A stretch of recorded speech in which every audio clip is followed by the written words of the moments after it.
first is I do not project de-globalisation in the United States to continue for very long.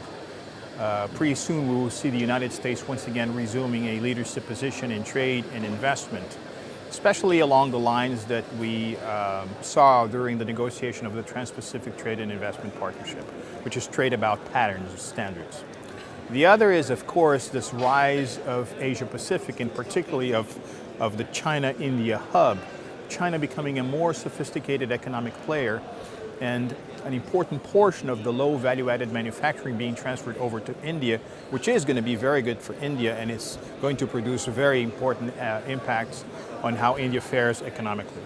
And the third, of course, is how companies, individuals, and nations prepare for what we call the age of talent, the talentism that is so necessary to operate some of this late technology industries that are characteristic of the fourth industrial revolutions.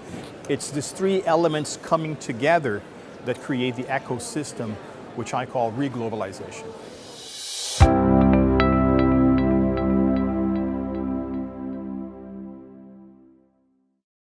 It's interesting because the United States is moving away from hegemony, but the US is still going to be the leading player, even if in macroeconomic terms it's overtaken by China as the world's largest GDP.